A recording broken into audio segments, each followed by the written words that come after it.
Hello, my name is Chris Douglas. I am a senior SharePoint developer with Info Reliance.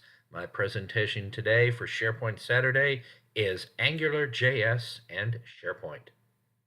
I have been programming in SharePoint for the past 10 years, primarily in Visual Studio and C Sharp.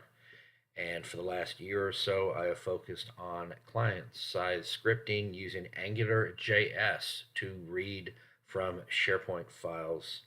My contact information is on the first slide. I'll show it again at the end of the presentation. Let me start with my SharePoint elevator speech. What is an elevator speech? Well, imagine yourself being in a high-rise office building, stepping onto the elevator and find yourself alone with the CEO or the head of your department or a potential client. You have a unique opportunity in a very short amount of time to communicate a complex idea to them, to sell them on something, to sell yourself.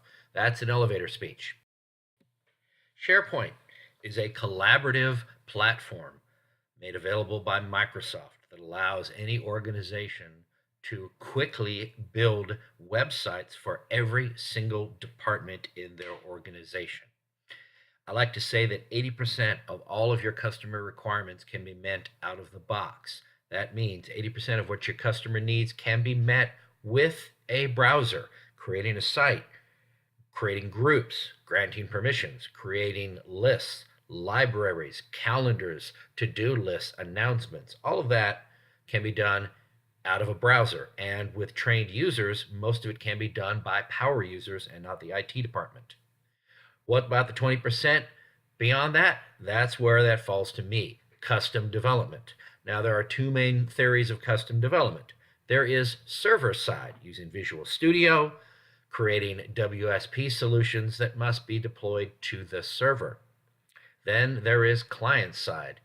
You can make HTML, CSS, and JavaScript changes in a content editor web part and put them on a page. You can use SharePoint Designer to create workflows, data view web parts, and other products. So that's my SharePoint elevator speech. Now, a major problem with server-side solutions is they have to be deployed to the server. You have to own the servers. If you're in an environment where you're using Office 365 or a third-party hosting company like appsforrent.com, who I use for my SharePoint sites, they're not going to allow you to deploy WSP solutions to their server, even sandbox solutions. So what's the solution? How do you have robust development that goes beyond your basic JavaScript and jQuery commands? You need to use another product such as AngularJS, and that's what today's presentation is about. How to build an application that can be saved to your site assets library and run against your SharePoint site collection without requiring control of the servers.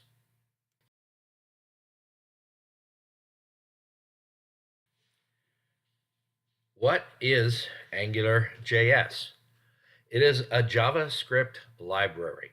It is very similar to jQuery, but whereas jQuery allows you to use one line of code to replace 10 lines of code in JavaScript, AngularJS is a complete framework that allows you to build applications using JavaScript.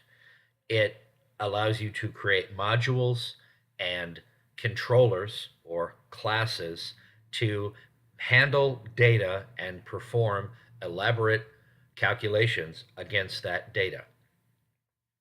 Now, there are many versions of Angular available. Currently, version 4 is the latest version.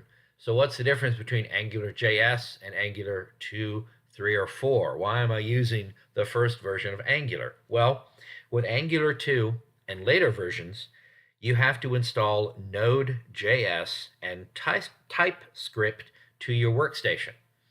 And those work perfectly fine if you have control over your development environment.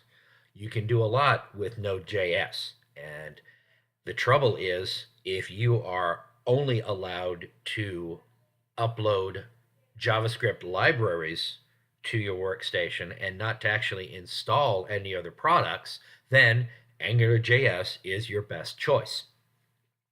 AngularJS uses the model view controller paradigm. You can go off and research this as much as you like, but to sum it up, model view controller, which is a concept that's been around for much longer than Angular, is it divides your development into three basic areas. The model is your data, whether it's one string or a short collection or array, or it's an entire database table. The model is your data, and that's what you're passing back and forth and allowing the user to see and possibly edit.